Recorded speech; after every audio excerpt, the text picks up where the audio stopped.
Bonsoir à tous et bienvenue à ce rendez-vous du 20h. Voici les titres. Le chef de l'État à Médina Gounass, le président Macky Sall, s'est rendu sur le site du Dakar endeuillé par un violent incendie. Il a décrété un deuil national de 3 jours.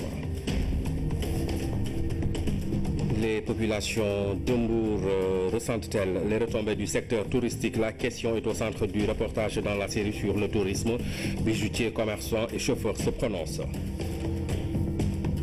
La passion du Christ célébrée par les chrétiens lors du vendredi saint. Ils ont revisité les événements douloureux qui ont précédé la mort de Jésus-Christ. Ce vendredi est aussi le jour du Ngalar, grand moment de partage au Sénégal. Et puis les architectes à l'affiche dans la rubrique métier, les conseillers dans ces conseillers dans le secteur du bâtiment aident à la conception de bâtiments répondant aux normes du secteur. Le président de la République a donc effectué la prière du vendredi à Médina Gounass. Le président Macky Sall s'est rendu sur le site du Dakar, lieu de retraite spirituelle frappé par un violent incendie qui a fait de nombreuses victimes. Le chef de l'État qui a pris part à la prière du vendredi dirigée par le Khalife Thierno Amadou Tidiane Ba. Des prières ont été formulées pour un Sénégal de paix et de prospérité. Nous y reviendrons avec le reportage de Aboubakry Kane. Mais sachez que 3 jours de deuil national ont été décrétés par le chef de l'État depuis le Dakar de Médina Gounass. Le président Macky Sall a présenté ses condoléances aux victimes sénégalaises, mauritaniennes et gambiennes. Le voici au micro de Aboubakry Kane. Présentons les condoléances de la nation sénégalaise aux victimes mauritaniennes qui ont perdu leur vie à ce Dakar, ainsi que nos parents de la Gambie. Et je voudrais vous demander de transmettre mes condoléances également réciproques à l'endroit du président Mohamed Ould Abdelaziz, au peuple mauritanien ami pour ses victimes. Il en est de même pour nos frères de la Gambie. Et je voudrais dire que c'est une tragédie que nous vivons. Évidemment, le Dakar de Médina Gounass est un événement exceptionnel qui regroupe plusieurs centaines de milliers de personnes dans un environnement hostile. L'État, depuis plusieurs années, a déjà engagé des efforts pour humaniser l'espace, mettre de l'eau, des routes, de l'électricité. Mais il nous manque les conditions de l'aménagement et surtout les procédures pour organiser le séjour des pèlerins en vue d'éviter des accidents aussi regrettables que ceux que nous venons de vivre cette année. Et compte tenu du nombre de victimes, puisque ce matin encore, une des victimes, un des blessés a rendu l'âme, ce qui fait 25 morts au moment où je parle, j'ai décidé de décréter aujourd'hui 3 jours de deuil national où les drapeaux seront en berne. Le chef de l'État qui est ce vendredi donc à Médina Gounass, une localité frappée, je vous le rappelle, par un violent incendie qui a fait 25 morts et plusieurs dizaines de blessés. Un deuil national de 3 jours a été décrété par le chef de l'État et c'est à partir de mardi prochain. Nous restons dans l'actualité religieuse avec nos frères chrétiens qui ont célébré le vendredi saint. Aujourd'hui donc, ils ont revisité la passion du Christ. Il s'agit des derniers événements qui ont marqué donc, qui ont eu lieu avant la mort de Jésus-Christ. C'est un reportage signé Alamdao. Jésus en pleine brimade. Et ce n'est que le début d'une longue série de supplices. En ce vendredi saint, les paroisses rappellent dans la plus originale des réinterprétations ces événements qui plongent dans la passion du Christ. Quand on le représente, on peut le voir, ça passe mieux le message pour tout le monde. C'est la même chose que quand on voit le film, et à plus forte raison si on est ici, à côté. Le message, je pense qu'il fallait demander aux fidèles, je pense que ça a très bien passé pour les gens. Et c'est ce message de Jésus qui est mort et ressuscité pour chacun de nous. Il est mort, crucifié, mais il a pardonné. Une leçon de vie qui dilue la tristesse.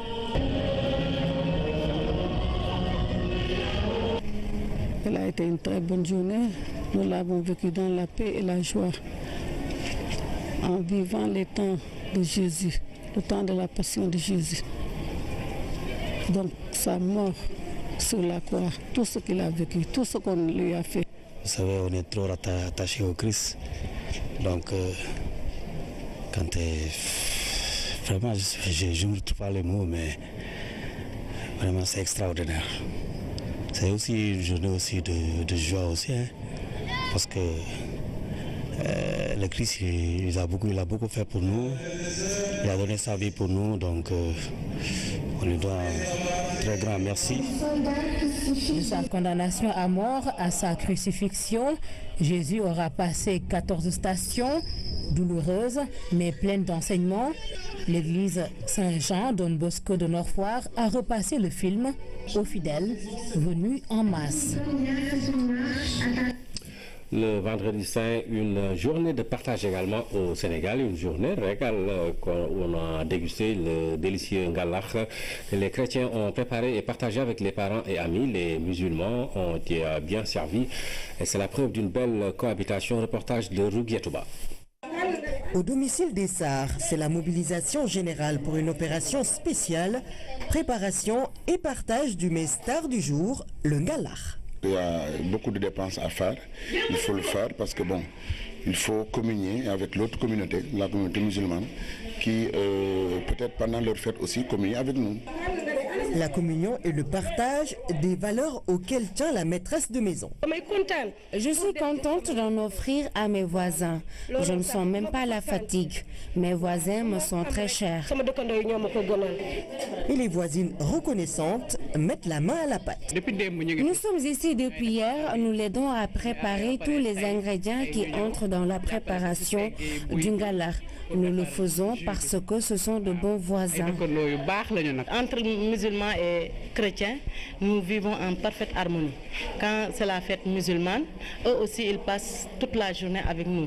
Nous leur rendons la monnaie en passant toute la journée avec eux. Les parents, amis et voisins sont servis. Ils se délectent de ngalax. Des cocos, des bananes, sucre, tout ça, et pâte d'arachide, tous les ingrédients, et les raisins, sucre, tout ça c'est bien. La distribution va se poursuivre en entreprise avec une belle part que Madame Sarr a réservée à ses collègues. Chaque année, elle nous apporte notre part de ngalax. Dans notre atelier, chaque travailleur est servi. Elle ne se lasse jamais. Le ngalax reste ce mets qui traduit la générosité et le partage. Optimiser la collecte et l'utilisation des données sur la sécurité et la santé au travail, c'est le thème de la journée de sensibilisation du Conseil national du patronat. Une rencontre qui entre dans le cadre des activités du mois africain de la prévention. Et sachez qu'au Sénégal, plus de 1900 personnes ont été touchées par les accidents du travail en 2016. C'est un reportage signé Aminata Mbengfal. Garantir la sécurité et la santé au travail, un objectif que tout employeur doit se fixer. Malheureusement, ce n'est pas toujours le cas, raison pour laquelle le Conseil national du patronat a tenu cette journée de sensibilisation à l'intention de tous les acteurs du monde du travail sur les dangers, les risques et la nécessité d'améliorer les conditions de travail. Donc le premier facteur de productivité, c'est l'amélioration des conditions de travail. Et dans l'amélioration des conditions de travail, nous mettons plus en avant un élément prioritaire qui est la sécurité sur les lieux du travail. Cette journée entre dans le cadre des activités du mois africain de la prévention qui est désormais inscrit dans l'agenda de la politique sociale du Sénégal. Le mois d'avril comme mois de la prévention est devenu l'occasion d'une véritable campagne intensive, active et participative de promotion d'une culture de prévention en matière de sécurité et santé au travail. Les accidents du travail et les maladies professionnelles font chaque année des milliers de victimes au Sénégal, d'où la nécessité de mettre l'accent sur la prévention. Nous sommes à 1904 accidents du travail en 2016 contre 1906 en 2015. Donc il y a une tendance baissière. Sur le nombre d'entreprises visitées par les inspections du travail à l'échelle nationale, nous sommes à 2600 entreprises visitées en 2016 contre environ 2000 entreprises en 2015. Ouais. Une bonne politique de sécurité et de santé au travail s'impose alors pour réduire, voire éradiquer ce phénomène des accidents du travail, ce qui aura certainement des effets positifs sur la productivité de l'entreprise. Mieux vaut prévenir que guérir, c'est le nouveau challenge du ministère du cadre de vie par son ministre délégué Gorgui Ndong en charge de la requalification des banlieues. Une visite de terrain a été organisée hier dans la banlieue dakaroise. C'était pour évaluer et renforcer donc les dispositifs anti-inondation. Le point avec Ousmane Doy. Mieux vaut prévenir que guérir. À ce style, le ministère du Renouveau urbain et du cadre de vie s'insère par son ministre délégué en charge de la restructuration et de la requalification des banlieues, Gorgui Ndong. Ici, au pas de charge, fait le point sur les sites à haut risque d'inondation. Sur place, d'énormes efforts sont mis en œuvre pour pallier d'éventuels manquements du système de drainage des eaux. Actuellement, comme état d'avancement, la préfabrication est à 40%. Et l'exécution physique est à 15%. C'est rassurant. L'essentiel maintenant, c'est d'accélérer la cadence, comme aime le dire le président de la République, pour que ces ouvrages-là soient livrés au plus tard avant la tombée des premières pluies. Après les sites en chantier du pont de l'émergence où des mesures transitoires vont être prises, en attendant la réception définitive de cet ouvrage. Cap sur Cambérène, ici en pleine banlieue dakaroise, précisément où tout stylé bassin de rétention des vocations se dessine et se profile.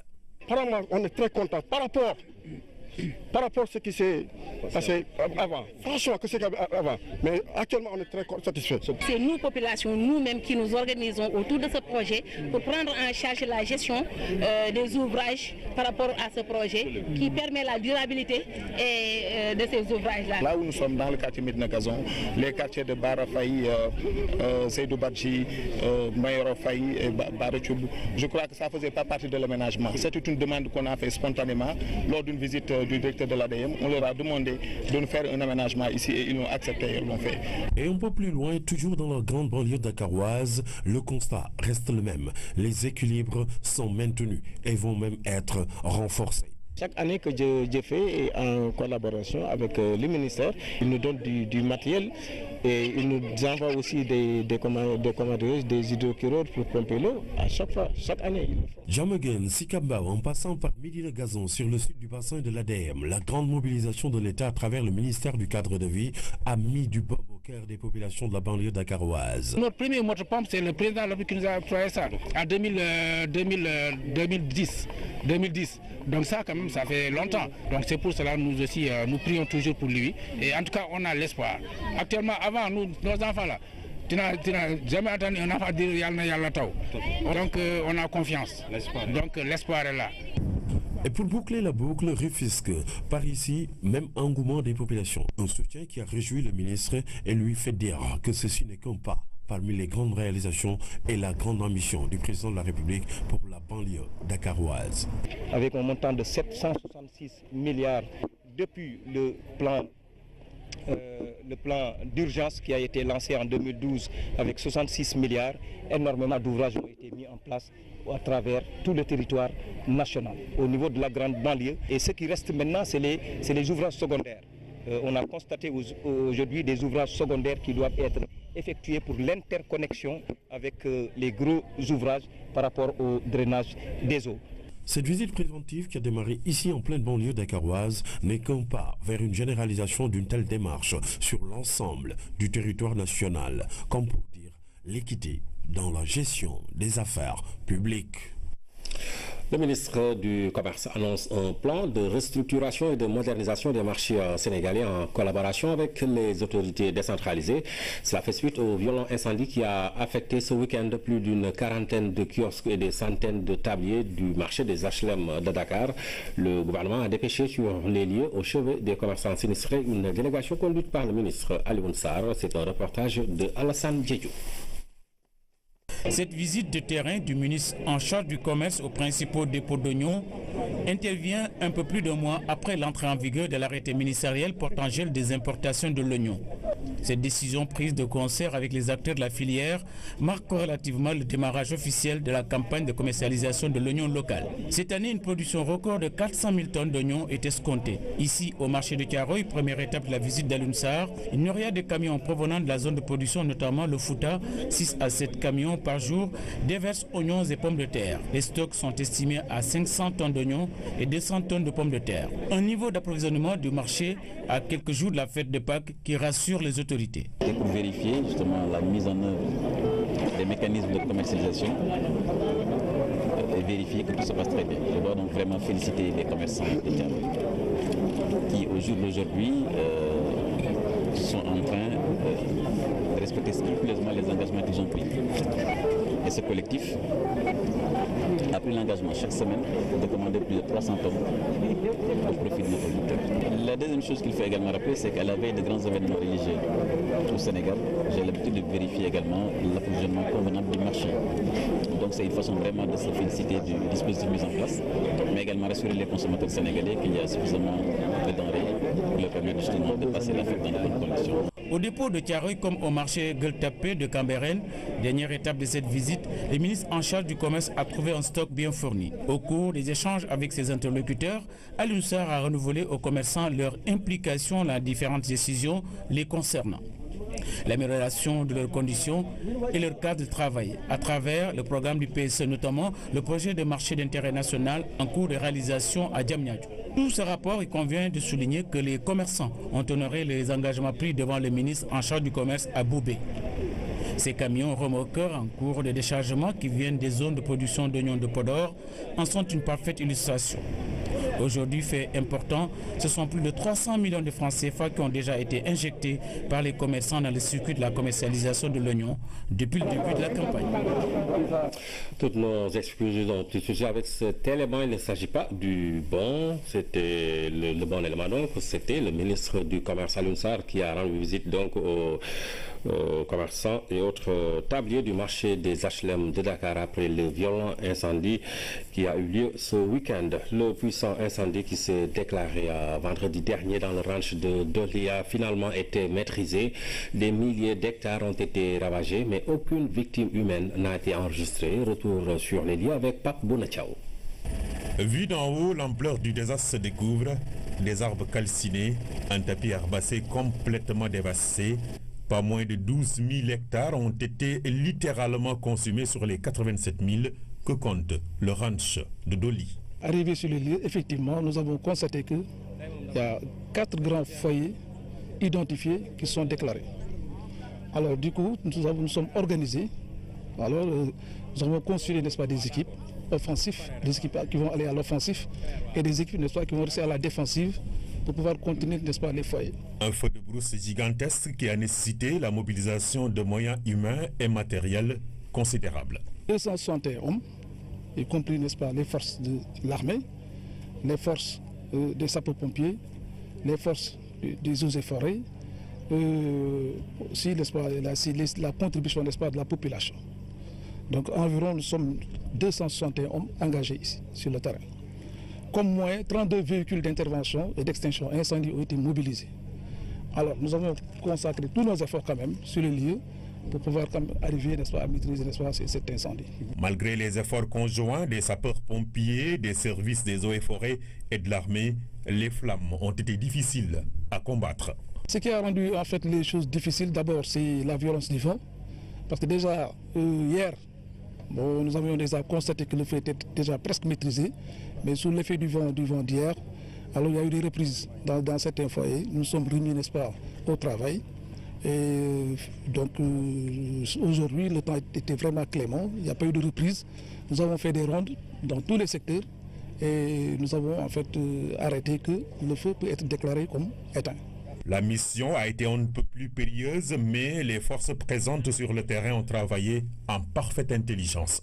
Dès qu'on nous a signalé le feu là, les sapeurs-pompiers, l'armée nationale, la gendarmerie, aux côtés des eaux et forêts, nous avions engagé le combat.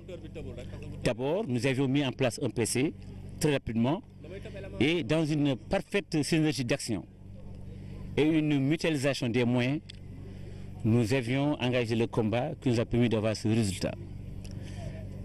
Et cette belle collaboration des forces de défense et de sécurité, elle s'inscrit déjà dans le sillage de la thématique de notre dernière fête de l'indépendance. Quand, comme vous le savez, la thématique, c'était le rôle des forces de défense et de sécurité dans la protection de l'environnement. Le ranch de Doli a subi un préjudice énorme, mais le pire a été évité. Les animaux n'ont pas été touchés et aucune perte en vie humaine n'a été enregistrée. Les villageois se souviennent encore du drame. On est couché vers 13h et on a entendu des cris alors que l'incendie a commencé ici. Moins 5 notre maison là va brûler. La cause de l'incendie n'est pas encore identifiée, mais pour éviter pareille situation et préserver le ranch, des mesures sont prises.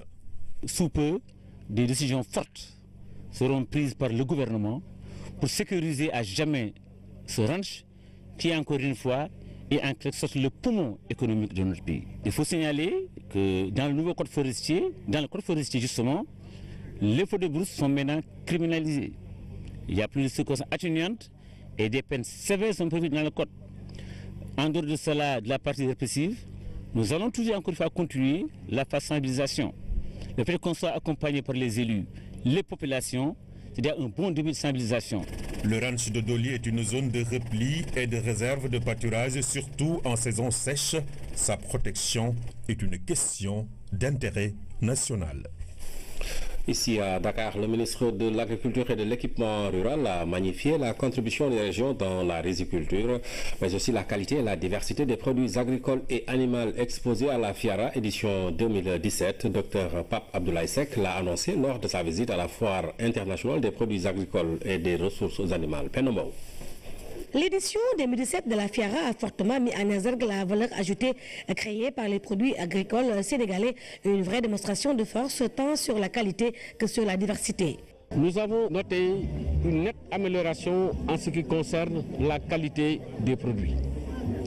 Nous avons noté aussi une nette amélioration en ce qui concerne les emballages.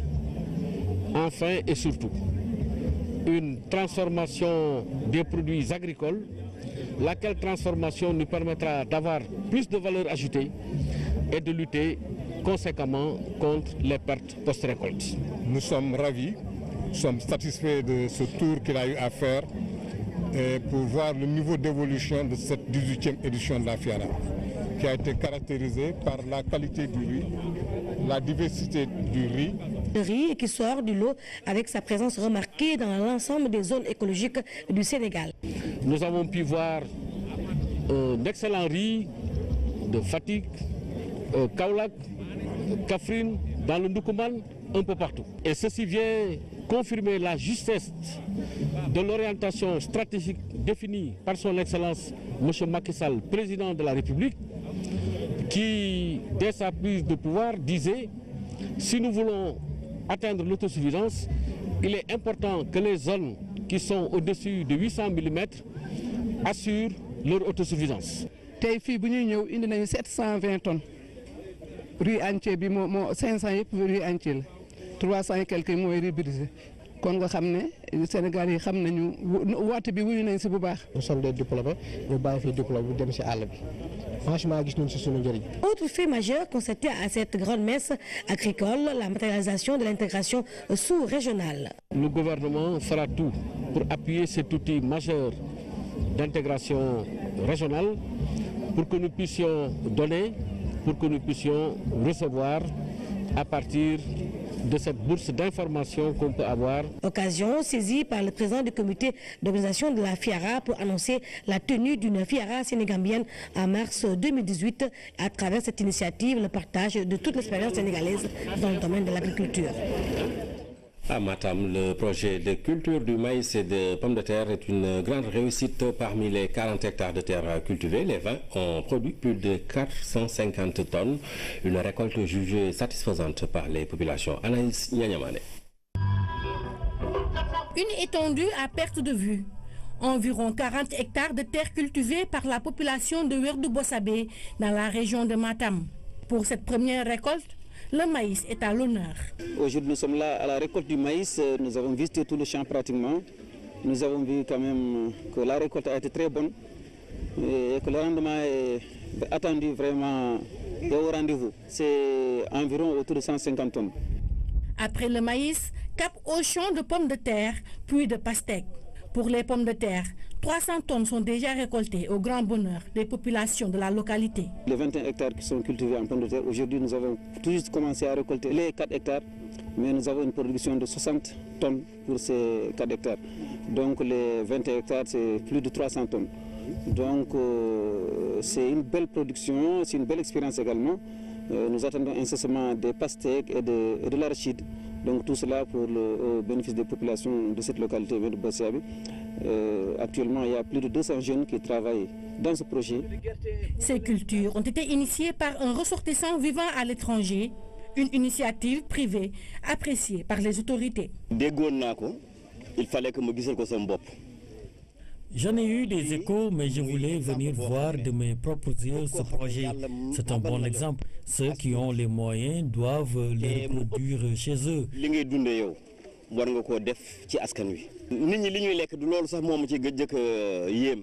On ne s'inquiète plus pour l'alimentation du bétail. De plus, nos jeunes ne se déplacent plus pour trouver du travail. Donc, ces jeunes avec ces récoltes, les populations de Weirdu Bossabé peuvent pousser un ouf de soulagement. Désormais, même leurs cheptels seront servis. Le directeur général de la Sonacos SA, Papa Dieng, a tenu un point de presse, c'était à Kaolack. Lors de ce face-à-face avec les journalistes, il a voulu mettre fin aux rumeurs sur les bons impayés de la présente campagne de commercialisation de l'arachide. La Sonacos SA ne doit rien aux opérateurs ni aux producteurs, a-t-il dit. Pour l'occasion, il est revenu sur les réalisations du groupe pour la redynamisation de la filière arachidière. Claire Diop. Le vendredi 7 avril,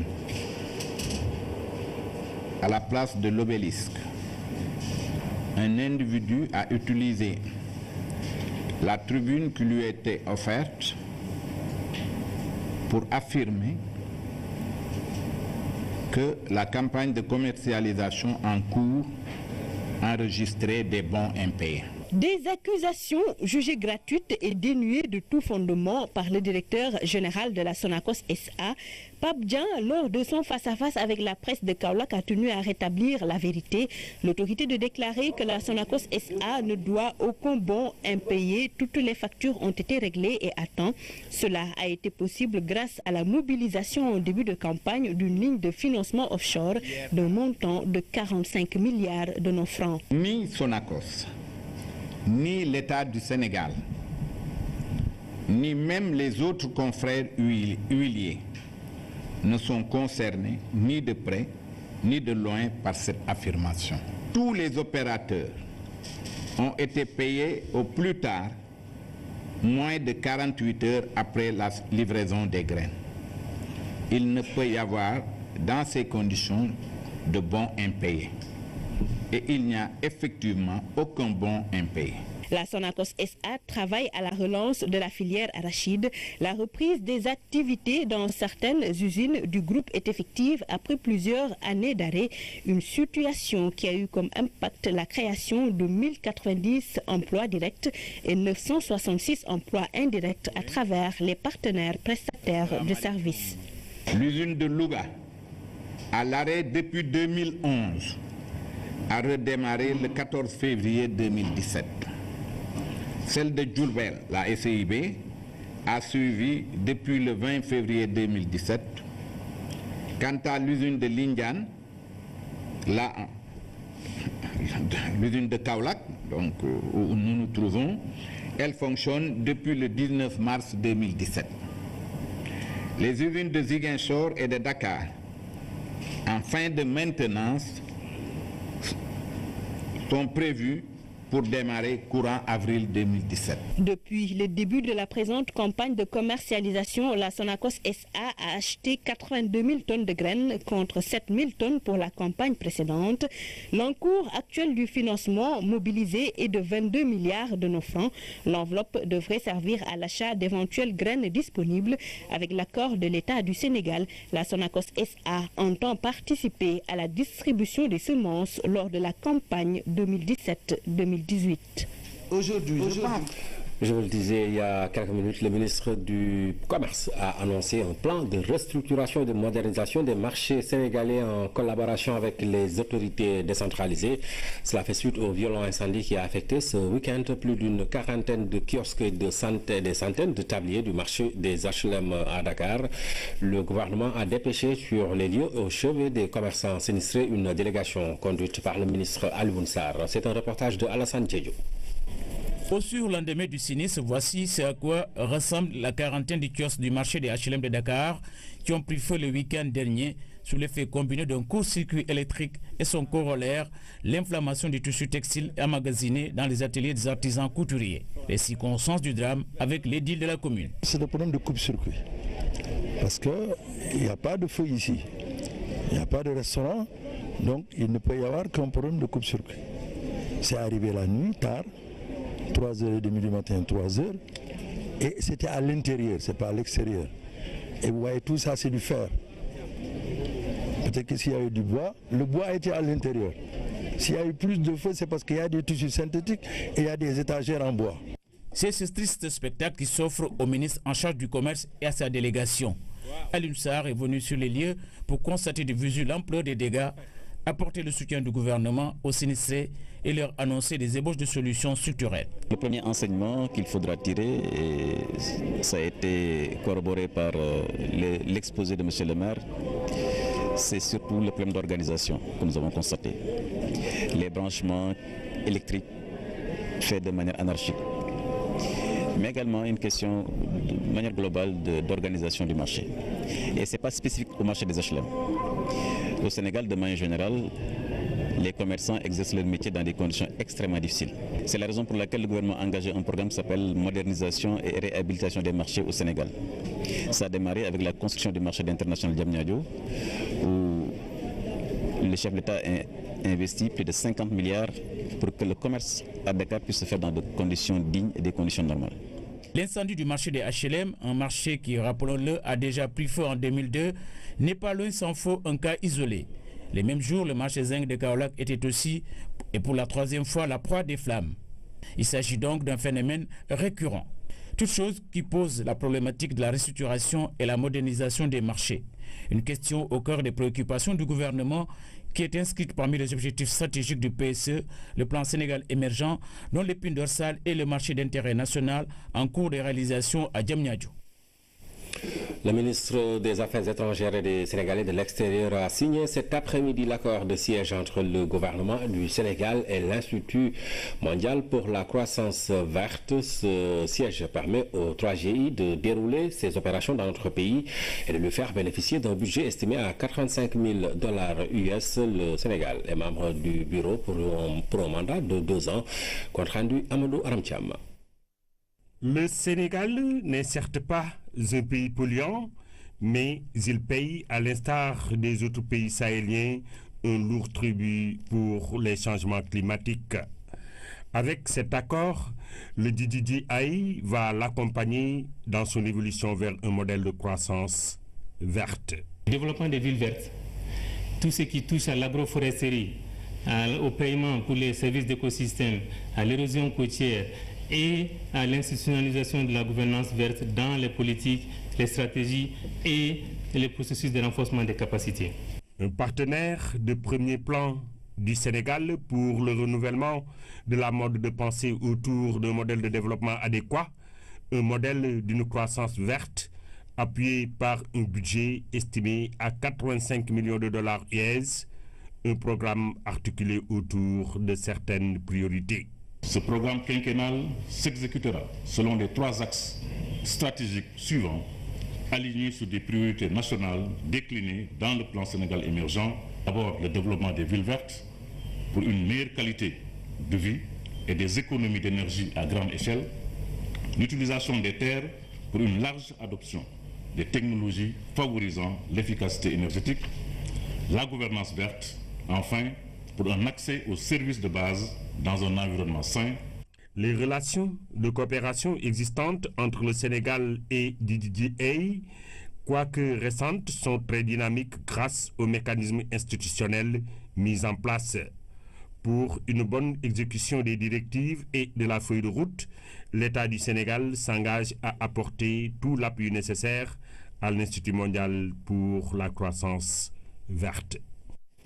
Et en marche de la signature de l'accord de siège entre le gouvernement du Sénégal et le 3GI, le ministre Mankeur Ndiaye s'est prononcé sur le débat portant sur une éventuelle cohabitation politique au Sénégal, un faux débat sur une situation impossible dans notre pays, a-t-il dit. Nous l'écoutons au micro de Amadou Aramtiam. Le mot cohabitation, ce concept est un concept qui est impropre. Il ne peut pas y avoir de cohabitation au Sénégal. La raison est très simple. Il ne faut pas comparer le régime sénégalais, le régime politique sénégalais au régime politique français.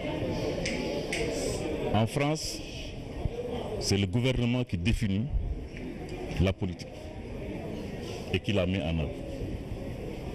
Au Sénégal, c'est le chef de l'État qui définit la politique que met en œuvre le gouvernement. C'est le chef de l'État qui définit la politique, ce n'est pas le gouvernement qui définit la politique. Et quand en France, vous avez un président de la République issu d'un parti et un premier ministre issu d'un autre parti qui a la majorité à l'Assemblée, mais comme c'est le gouvernement dans la Constitution française qui définit la politique, c'est pourquoi on l'appelle cohabitation. Mais au Sénégal, il ne peut pas y avoir de cohabitation. Parce que c'est le président de la République, le chef de l'État, c'est dans la Constitution du Sénégal, c'est écrit, qui définit la politique. Ce n'est pas le premier ministre ou son gouvernement qui définissent la politique. Donc ça veut dire quoi? Ça veut dire qu'il ne peut y avoir de cohabitation au Sénégal. C'est un faux débat. L'harmonisation des systèmes de santé apparaît comme une nécessité aux yeux des partenaires de l'Afrique. En 2006, ils avaient mis en place un mécanisme à cet effet.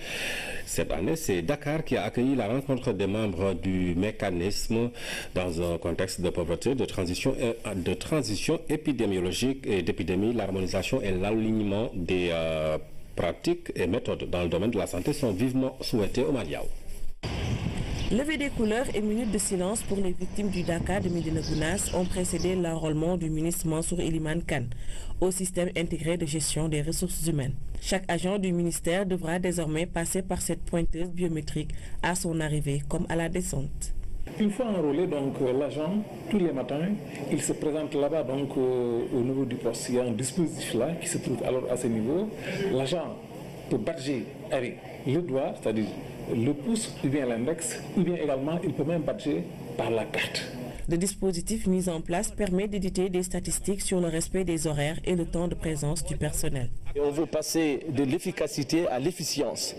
Et ça appelle à contrôler le temps, à gérer le temps, à rapporter ce temps à l'exécution des projets pour enfin sortir des benchmarks de performance qui seront utiles et qu'on puisse relever les défis que le président nous a assignés. Prêché par l'exemple, le ministère de la fonction publique a déjà enrôlé tous ses agents. Ils respectent tous le pointage. L'exercice que nous avons mené au bout de quelques mois nous permet de montrer à suffisance que c'est réellement un outil de gestion efficace et de prise de décision pour les autorités. Il est possible et qu'on rompe justement avec cette idée que dans l'administration, les gens ne viennent pas à l'heure, ne descendent pas à l'heure. Ce sont ces outils, de tels outils qui doivent nous permettre de montrer, et on est en train de le faire, qu'il y en a qui viennent même avant l'heure et qui partent bien après l'heure. C'est l'ADIE, le bras technique du projet. Toutes les données personnelles y sont minutieusement sauvegardées. Toutes les données aujourd'hui qui sont dans ce logiciel sont hébergées dans les centres de ressources de l'État du Sénégal. Donc aujourd'hui, il n'y a aucune entité qui peut avoir accès à ces données-là. Et ces données sont totalement sécurisées et on travaille à ce que nous puissions les mettre à disposition. En phase pilote, le système est aussi installé dans les ministères de la Santé, de la Justice, des Affaires étrangères et mis en service bientôt. Sa mise en œuvre effective devrait contribuer aux performances de l'administration. Fatimata Banelba avec les agents du ministère des Infrastructures, des Transports terrestres et du désenclavement qui ont été enrôlés donc jeudi au système intégré de gestion des ressources humaines de l'administration, un système qui permet de renseigner en temps réel sur la présence du personnel. Parlons de l'harmonisation des systèmes de santé qui apparaît comme une nécessité aux yeux des partenaires de l'Afrique. En 2006, ils avaient mis en place un mécanisme à cet effet. Cette année, c'est Dakar qui a accueilli la rencontre des membres du mécanisme dans un contexte de pauvreté, de transition épidémiologique et d'épidémie. L'harmonisation et l'alignement des pratiques et méthodes dans le domaine de la santé sont vivement souhaités au Mardiaou.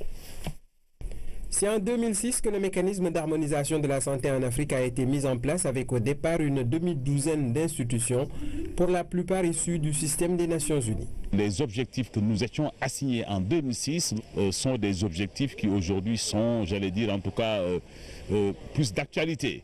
Plus d'actualité après une décennie de travail avec aujourd'hui 15 membres pour l'harmonisation de systèmes et approches de santé, loin d'être identiques. On voit comment du niveau régional, nous devons travailler avec nos équipes au niveau des pays pour être mieux coordonnés, moins fragmentés, éviter des duplications.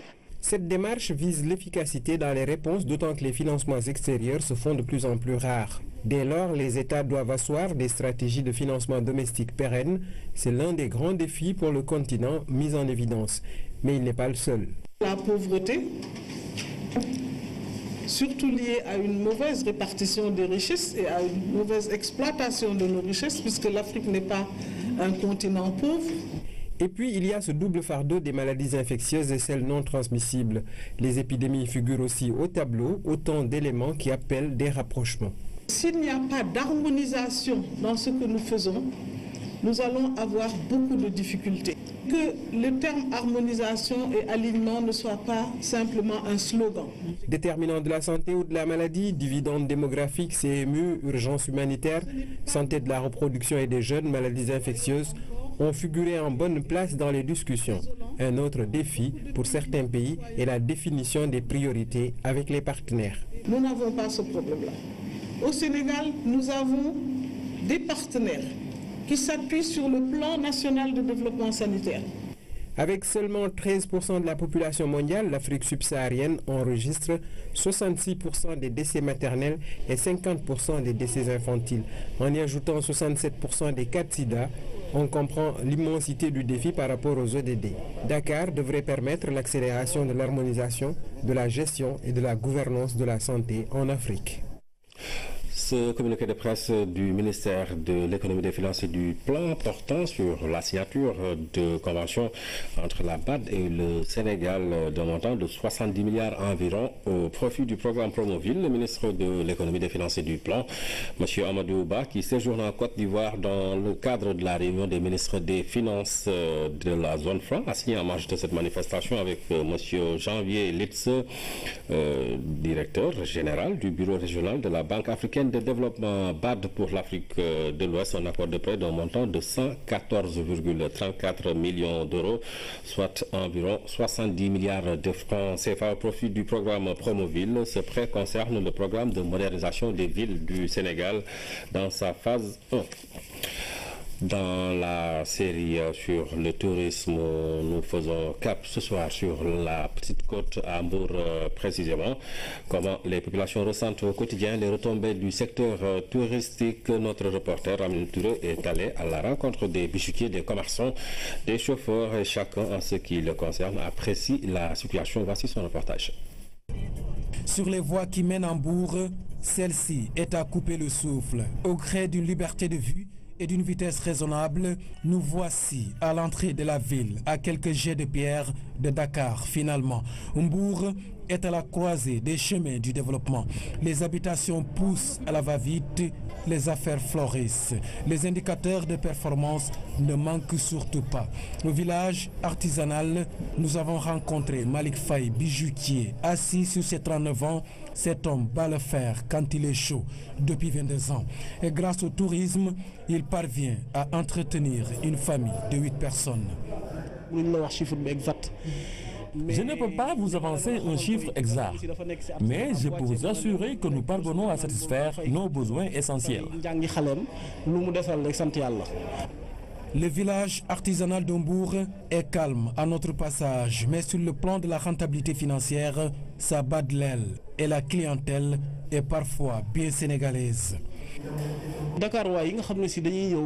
Les Dakarois font partie de notre clientèle. Ensuite, cap sur une initiative portée par des jeunes qui s'activent dans le commerce d'équipements de maisons. Ils ont quitté l'Europe pour venir développer leur pays. Le choix d'Ombour est en partie lié au secteur touristique. Le projet est né de deux jeunes, au minimum on a 8 employés. Ouais. À temps plein?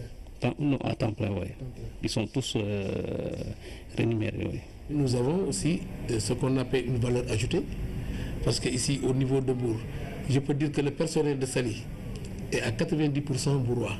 Donc ça nous rapporte beaucoup de choses parce que c'est une valeur ajoutée. La commune de Saly a fini de placer Mbour parmi les villes les plus performantes du Sénégal. Ici, les touristes se déambulent sans crainte et les jeunes de l'autre côté s'épanouissent en face d'une voie très fréquentée. Justement, le transport est ici bien développé. Un tour sur le garage nous a permis de constater une des conséquences de l'émergence du transport dans la localité. Au début, c'est à partir d'ici que les clients étaient transportés sur Dakar. Mais maintenant, c'est à partir du croisement de Saly que les particuliers les prennent et à notre place. On faisait autrefois 2 trajets par jour sur Dakar, mais maintenant, on le fait 2 fois par semaine. Un secteur déséquilibré, c'est ça aussi le développement, surtout pour une ville qui frôle la barre des 700 000 habitants. Mbour vit du tourisme, même si la pêche joue un rôle important dans la vie des populations. L'agence de presse sénégalaise va mieux informer les Sénégalais sur les grandes actions qui conduisent notre pays vers l'émergence. Ce matin, la direction générale de l'agence de presse sénégalaise a signé 2 conventions de partenariat, une avec le ministère du Tourisme et des Transports aériens et une autre avec le ministère en charge du suivi du plan Sénégal émergent, Thierno Amatoussi. Sur la corniche à Dakar, la maison de la presse s'impose majestueusement. Au 3e étage, la salle de rédaction de l'agence de presse sénégalaise, l'APS s'engage aujourd'hui aux côtés du ministère en charge du suivi du plan Sénégal émergent pour la vulgarisation des grandes actions qui conduisent le Sénégal vers l'émergence. Un programme si ambitieux comme le PSE ne peut pas ignorer donc la principale source d'information publique qui accompagne les politiques publiques dans tous les domaines, qui remonte l'information économique à la base, au niveau le plus bas jusqu'au sommet, pour partager ça avec l'opinion, pour partager ça avec les décideurs, partager ça avec les acteurs économiques. Et l'APS compte en tout cas accompagner toutes les politiques publiques, tous les secteurs névralgiques, donc pour atteindre nos objectifs de croissance et d'émergence. La signature de cet accord marque une nouvelle tournure pour les 2 structures. L'agence de presse sénégalaise entre ainsi dans une dynamique de communication pour que les Sénégalais suivent de très près la marche de leur pays vers des mutations pour un développement durable. Aujourd'hui, le président a tracé une vision qui est le plan Sénégal émergent. Le leadership du président est incontestable sur le plan interne et international. Mais le 3e pilier aussi de l'émergence, c'est le culte du travail. Il faut que les populations se sentent concernées et s'impliquent. Et pour cela, il faut qu'ils aient confiance au plan. Pour avoir confiance au plan, il faut qu'ils aient les bonnes informations. Et les bonnes informations, on est assuré de les trouver en lisant ou en écoutant ou en regardant maintenant l'APS. Un autre lieu pour une autre convention. Au ministère du Tourisme et des Transports aériens, l'agence de presse sénégalaise affiche toute une détermination à contribuer à la promotion de ces 2 secteurs stratégiques. Il y a eu des avancées significatives en termes d'arrivée touristique en 2016 et nous espérons que cette tendance va se poursuivre en 2017. Nous espérons aussi que grâce à votre accompagnement, les Sénégalais pourront se rendre compte de tous les efforts, de toutes les avancées qui seront notées dans le cadre de ces deux secteurs importants pour l'économie et importants pour le plan Sénégal émergent. La signature de ces deux conventions entre dans une nouvelle dynamique impulsée par la direction générale de l'agence de presse sénégalaise. Elle veut mieux informer les Sénégalais sur les politiques publiques. L'agence se positionne comme une motrice de partage d'infos utiles pour un Sénégal en route vers l'émergence. Après 3 jours d'échange et de partage, la délégation de la radiodiffusion télévision ivoirienne rentre avec satisfaction. La cérémonie de restitution des travaux a eu lieu ce matin dans les locaux de la RTS. Il s'est agi surtout pour la RTI de venir s'imprégner du fonctionnement de la télévision sénégalaise. Lamine Touré. Point final d'une visite de travail de la délégation de la radiodiffusion télévision ivoirienne à la RTS. Autour de cette table, il a été question d'une restitution des travaux menés pendant 3 jours entre les deux parties. Dans le rapport qui sera transmis à la direction générale de la RTI, l'on peut retenir les avancées de la RTS en matière de management de l'audiovisuel public dans un contexte marqué par une nette concurrence à la fois interne et internationale. Il y a une volonté affirmée de la direction générale de la RTS de faire de ce média de service public un véritable instrument au service de la population, mais un instrument performant, voire incontournable dans l'espace audiovisuel au Sénégal. Il y a un management qui répond aux exigences de l'entreprise RTS. La ligne éditoriale est fondée sur le professionnalisme et la responsabilité des journalistes et animateurs. Nous avons noté également le renforcement et la modernisation des équipements techniques, le renforcement des capacités du personnel qui mobilise environ 2% du budget de fonctionnement, la revalorisation des salaires, l'octroi de primes, d'indemnités et diverses mesures sociales tendant à motiver les agents. Le conseil spécial du directeur général de la RTI a loué sans ambiguïté cette performance. Prenant la parole, ses collègues ont embrayé dans le même sens. Ainsi, le modèle économique des deux structures a été passé en revue avec des conseils de part et d'autre. Un paramètre parmi tant d'autres à relever pour se maintenir dans le système. Le défi du numérique, l'enjeu du décor, le partenariat sont autant de projets à réaliser. C'est ça, une conviction partagée. Aujourd'hui, c'est la façon de travailler qui doit changer. On s'est rendu compte que le défi du numérique, c'est d'abord la formation, ensuite la technologie, enfin s'équiper. Et ça s'articule forcément avec les idées de contenu. On a des opérateurs téléphoniques qui utilisent nos pylônes et qui utilisent...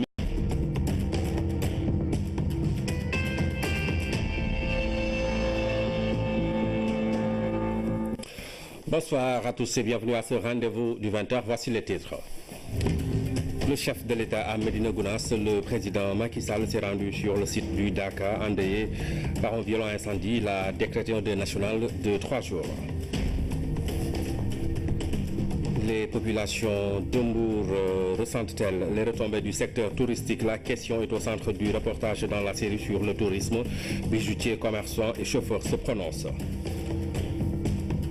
La passion du Christ célébrée par les chrétiens lors du vendredi saint. Ils ont revisité les événements douloureux qui ont précédé la mort de Jésus-Christ. Ce vendredi est aussi le jour du Ngalar, grand moment de partage au Sénégal. Et puis les architectes à l'affiche dans la rubrique métier, les conseillers dans le secteur du bâtiment aident à la conception de bâtiments répondant aux normes du secteur. Le président de la République a donc effectué la prière du vendredi à Médina Gounass. Le président Macky Sall s'est rendu sur le site du Dakar, lieu de retraite spirituelle frappé par un violent incendie qui a fait de nombreuses victimes. Le chef de l'État qui a pris part à la prière du vendredi dirigée par le calife Thierno Amadou Tidiane Ba. Des prières ont été formulées pour un Sénégal de paix et de prospérité. Nous y reviendrons avec le reportage de Aboubakri Kane. Mais sachez que 3 jours de deuil national ont été décrétés par le chef de l'État depuis le Dakar de Médina Gounass. Le président Macky Sall a présenté ses condoléances aux victimes sénégalaises, mauritaniennes et gambiennes. Le voici au micro de Aboubakar Kane. Présentons les condoléances de la nation sénégalaise aux victimes mauritaniennes qui ont perdu leur vie à ce Dakar, ainsi que nos parents de la Gambie. Et je voudrais vous demander de transmettre mes condoléances également réciproques à l'endroit du président Mohamed Ould Abdelaziz, au peuple mauritanien ami pour ses victimes. Il en est de même pour nos frères de la Gambie. Et je voudrais dire que c'est une tragédie que nous vivons. Évidemment, le Dakar de Médina Gounass est un événement exceptionnel qui regroupe plusieurs centaines de milliers de personnes dans un environnement hostile. L'État, depuis plusieurs années, a déjà engagé des efforts pour humaniser l'espace, mettre de l'eau, des routes, de l'électricité, mais il nous manque les conditions de l'aménagement et surtout les procédures pour organiser le séjour des pèlerins en vue d'éviter des accidents aussi regrettables que ceux que nous venons de vivre cette année. Et compte tenu du nombre de victimes, puisque ce matin encore... Partage également au Sénégal une journée régale où on a dégusté le délicieux ngalakh que les chrétiens ont préparé et partagé avec les parents et amis. Les musulmans ont été bien servis et c'est la preuve d'une belle cohabitation. Reportage de Rougiatouba. Au domicile des Sars, c'est la mobilisation générale pour une opération spéciale, préparation et partage du mets star du jour, le ngalakh. Il y a beaucoup de dépenses à faire, il faut le faire parce que bon, il faut communier avec l'autre communauté, la communauté musulmane, qui peut-être pendant leur fête aussi communie avec nous. La communion et le partage des valeurs auxquelles tient la maîtresse de maison. Je suis contente d'en offrir à mes voisins. Je ne sens même pas la fatigue. Mes voisins me sont très chers. Et les voisines reconnaissantes mettent la main à la pâte. Nous sommes ici depuis hier. Nous l'aidons à préparer tous les ingrédients qui entrent dans la préparation du ngalakh. Nous le faisons parce que ce sont de bons voisins. Entre musulmans et chrétiens, nous vivons en parfaite harmonie. Quand c'est la fête musulmane, eux aussi ils passent toute la journée avec nous. Nous leur rendons la monnaie en passant toute la journée avec eux. Les parents, amis et voisins sont servis. Ils se délectent de ngalakh. Des cocos, des bananes, sucre, tout ça, et pâte d'arachide, tous les ingrédients, et les raisins, sucre, tout ça c'est bien. La distribution va se poursuivre en entreprise avec une belle part que Madame Sarr a réservée à ses collègues. Chaque année, elle nous apporte notre part de ngalakh. Dans notre atelier, chaque travailleur est servi. Elle ne se lasse jamais. Le ngalakh reste ce mets qui traduit la générosité et le partage. Optimiser la collecte et l'utilisation des données sur la sécurité et la santé au travail, c'est le thème de la journée de sensibilisation du Conseil national du patronat. Une rencontre qui entre dans le cadre des activités du mois africain de la prévention. Et sachez qu'au Sénégal, plus de 1900 personnes ont été touchées par les accidents du travail en 2016. C'est un reportage signé Aminata Mbengfal. Garantir la sécurité et la santé au travail, un objectif que tout employeur doit se fixer. Malheureusement, ce n'est pas toujours le cas, raison pour laquelle le Conseil national du patronat a tenu cette journée de sensibilisation à l'intention de tous les acteurs du monde du travail sur les dangers, les risques et la nécessité d'améliorer les conditions de travail. Donc le premier facteur de productivité, c'est l'amélioration des conditions de travail. Et dans l'amélioration des conditions de travail, nous mettons plus en avant un élément prioritaire qui est la sécurité sur les lieux du travail. C'est partie de l'aménagement. C'est une demande qu'on a fait spontanément lors d'une visite du directeur de l'ADM. On leur a demandé de nous faire un aménagement ici et ils l'ont accepté et ils l'ont fait. Et un peu plus loin, toujours dans la grande banlieue dakaroise, le constat reste le même. Les équilibres sont maintenus et vont même être renforcés. Chaque année que je fais en collaboration avec le ministère, ils nous donnent du matériel et ils nous envoient aussi des hydrocureurs pour pomper l'eau à chaque fois, chaque année. Djamegen, Sikamba, en passant par Médina Gazon sur le sud du bassin de l'ADM, la grande mobilisation de l'État à travers le ministère du cadre de vie a mis du baume au cœur des populations de la banlieue dakaroise. Notre premier moto-pompe, c'est le président de la République qui nous a octroyé ça en 2010. Donc ça, quand même, ça fait longtemps. Donc c'est pour cela que nous aussi, nous prions toujours pour lui. Et en tout cas, on a l'espoir. Actuellement, avant, nos enfants là, tu n'as jamais entendu un enfant dire Yalna Tao. Donc on a confiance. Donc l'espoir est là. Et pour boucler la boucle, Rufisque, par ici, même engouement des populations. Un soutien qui a réjoui le ministre et lui fait dire que ceci n'est qu'un pas parmi les grandes réalisations et la grande ambition du président de la République pour la banlieue dakaroise. Avec un montant de 766 milliards depuis le plan d'urgence qui a été lancé en 2012 avec 66 milliards, énormément d'ouvrages ont été mis en place à travers tout le territoire national, au niveau de la grande banlieue. Et ce qui reste maintenant, c'est les ouvrages secondaires. On a constaté aujourd'hui des ouvrages secondaires qui doivent être effectués pour l'interconnexion avec les gros ouvrages par rapport au drainage des eaux. Cette visite préventive qui a démarré ici en pleine banlieue dakaroise n'est qu'un pas vers une généralisation d'une telle démarche sur l'ensemble du territoire national, comme pour dire l'équité dans la gestion des affaires publiques. Le ministre du Commerce annonce un plan de restructuration et de modernisation des marchés sénégalais en collaboration avec les autorités décentralisées. Cela fait suite au violent incendie qui a affecté ce week-end plus d'une quarantaine de kiosques et des centaines de tabliers du marché des HLM de Dakar. Le gouvernement a dépêché sur les lieux au chevet des commerçants sinistrés une délégation conduite par le ministre Alioune Sarr. C'est un reportage de Alassane Djedjou. Cette visite de terrain du ministre en charge du commerce aux principaux dépôts d'oignons intervient un peu plus d'un mois après l'entrée en vigueur de l'arrêté ministériel portant gel des importations de l'oignon. Cette décision prise de concert avec les acteurs de la filière marque relativement le démarrage officiel de la campagne de commercialisation de l'oignon local. Cette année, une production record de 400 000 tonnes d'oignons est escomptée. Ici, au marché de Thiaroye, première étape de la visite d'Alioune Sarr, il n'y aurait de camions provenant de la zone de production, notamment le Fouta, 6 à 7 camions par jour, déversent oignons et pommes de terre. Les stocks sont estimés à 500 tonnes d'oignons et 200 tonnes de pommes de terre. Une des victimes, un des blessés a rendu l'âme, qui fait 25 morts au moment où je parle. J'ai décidé de décréter aujourd'hui 3 jours de deuil national où les drapeaux seront en berne. Le chef de l'État qui est ce vendredi donc à Médina Gounass, une localité frappée, je vous le rappelle, par un violent incendie qui a fait 25 morts et plusieurs dizaines de blessés. Un deuil national de 3 jours a été décrété par le chef de l'État et c'est à partir de mardi prochain.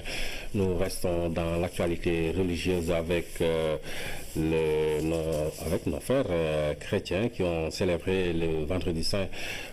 Aujourd'hui donc, ils ont revisité la passion du Christ. Il s'agit des derniers événements qui ont marqué donc, qui ont eu lieu avant la mort de Jésus-Christ. C'est un reportage signé Alamdao. Jésus en pleine brimade. Et ce n'est que le début d'une longue série de supplices. En ce vendredi saint, les paroisses rappellent dans la plus originale des réinterprétations ces événements qui plongent dans la passion du Christ. Quand on le représente, on peut le voir, ça passe mieux le message pour tout le monde. C'est la même chose que quand on voit le film, et à plus forte raison si on est ici, à côté. Le message, je pense qu'il fallait demander aux fidèles, je pense que ça a très bien passé pour les gens. Ce message de Jésus qui est mort et ressuscité pour chacun de nous. Il est mort, crucifié, mais il a pardonné. Une leçon de vie qui dilue la tristesse.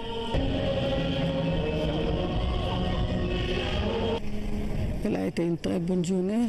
Nous l'avons vécu dans la paix et la joie, en vivant les temps de Jésus, le temps de la passion de Jésus. Donc sa mort sur la croix, tout ce qu'il a vécu, tout ce qu'on lui a fait. Vous savez, on est trop attaché au Christ. Donc, vraiment, je ne retrouve pas les mots, mais vraiment, c'est extraordinaire. C'est aussi une journée aussi de joie aussi, hein, parce que le Christ, il a beaucoup fait pour nous. Il a donné sa vie pour nous, donc on lui doit un très grand merci. De sa condamnation à mort à sa crucifixion, Jésus aura passé 14 stations douloureuses mais pleines d'enseignements.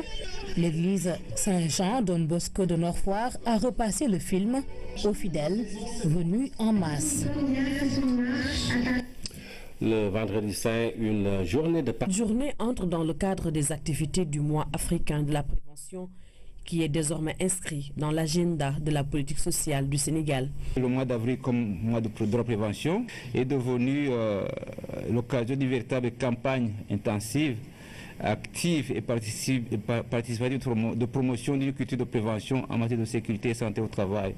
Les accidents du travail et les maladies professionnelles font chaque année des milliers de victimes au Sénégal, d'où la nécessité de mettre l'accent sur la prévention. Nous sommes à 1904 accidents du travail en 2016 contre 1906 en 2015. Donc il y a une tendance baissière.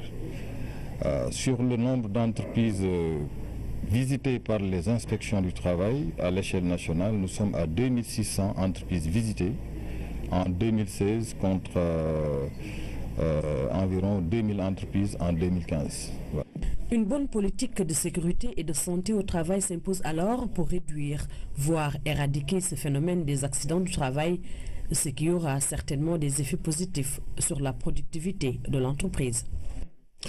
Mieux vaut prévenir que guérir, c'est le nouveau challenge du ministère du cadre de vie par son ministre délégué Gorgui Ndong en charge de la requalification des banlieues. Une visite de terrain a été organisée hier dans la banlieue dakaroise. C'était pour évaluer et renforcer donc les dispositifs anti-inondation. Le point avec Ousmane Doy. Mieux vaut prévenir que guérir. À ce style, le ministère du Renouveau urbain et du cadre de vie s'insère par son ministre délégué en charge de la restructuration et de la requalification des banlieues, Gorgui Ndong. Ici, au pas de charge, fait le point sur les sites à haut risque d'inondation. Sur place, d'énormes efforts sont mis en œuvre pour pallier d'éventuels manquements du système de drainage des eaux. Actuellement, comme état d'avancement, la préfabrication est à 40%. Et l'exécution physique est à 15%. C'est rassurant. L'essentiel maintenant, c'est d'accélérer la cadence, comme l'aime le dire le président de la République, pour que ces ouvrages-là soient livrés au plus tard avant la tombée des premières pluies. Après les sites en chantier du pont de l'émergence où des mesures transitoires vont être prises, en attendant la réception définitive de cet ouvrage. Cap sur Cambérène, ici en pleine banlieue dakaroise, précisément au tout stylé bassin de rétention, des vocations se dessinent et se profilent. Apparemment, on est très content par rapport à ce qui s'est passé avant. Franchement, que c'est avant. Mais actuellement, on est très satisfait. C'est nous, population, nous-mêmes, qui nous organisons autour de ce projet pour prendre en charge la gestion des ouvrages par rapport à ce projet qui permet la durabilité de ces ouvrages-là. Là où nous sommes dans le quartier Médina Gazon, les quartiers de Barafaï, Seydou Badji, Mayoro Faï et Baratchoubou, je crois que ça faisait pas